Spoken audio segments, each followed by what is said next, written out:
हिम्मत कैसे हुई ऐसे गोलेपन का झूठा नाटक। दादी सुकून को मारने के बहाने गोली रूही पर चला देती है और रूही घायल होकर गिर जाती है। दादी मन में खुश होती है कि अब रूही उसके रास्ते से हट जाएगी। नहार गुस्से में दादी से सवाल करता है, लेकिन दादी बहाना बनाती है कि गोली गलती से रूही को लग गई। घर वाले रूही को अस्पताल ले जाते हैं और डॉक्टर बताते हैं कि गोली छूकर निकली है और वह अब खतरे से बाहर है। इधर सबके जाते ही दादी सुकून से कहती है कि अगर उसे नहार को पाना है तो सबसे पहले रूही को रास्ते से हटाना होगा। सुकून मान जाती है और बताती है कि उसके बक्से में काले जादू की राख है, जिसे नहार पर डालने से वह फिर से उसके वश में आ जाएगा। दादी उसे तुरंत घर लेकर आती है। सुकून राख निकाल लेती है और उसे इस्तेमाल करने का सही मौका ढूंढने लगती है। तभी दादी को पता चलता है कि रूही बच गई है, जिससे वह और ज्यादा गुस्सा हो जाती है। वह तय करती है कि अब रूही को किसी भी तरह खत्म करवाना पड़ेगा।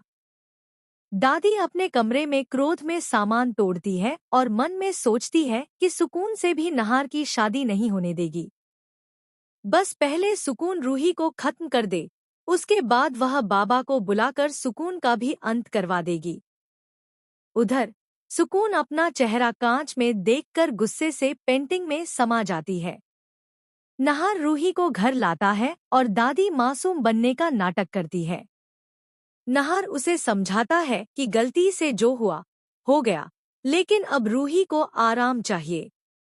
दादी मन में सोचती है कि घायल रूही अब उसका मुकाबला नहीं कर पाएगी। रूही और नहार साथ बैठे होते हैं और नहार उससे माफी मांगता है।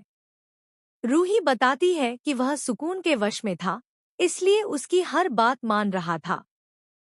सुकून कमरे के बाहर यह सब सुनती है और मन में कसम खाती है कि अब वह किसी भी हाल में रूही को हटाएगी और नहार को अपना बनाएगी। सुकून राख लेकर नहार के कमरे के पास पहुंचती है, लेकिन तभी अचानक हवा का तेज झोंका आता है और राख उड़कर दूर चली जाती है। सुकून गुस्से में चिल्लाती है। दादी आती है और उसे शांत कर कहती है कि वह बाबा को बुलाएगी, जो ऐसा मंत्र करेगा जिससे नहार हमेशा के लिए उसके वश में आ जाए और रूही कभी चैन से न रह सके।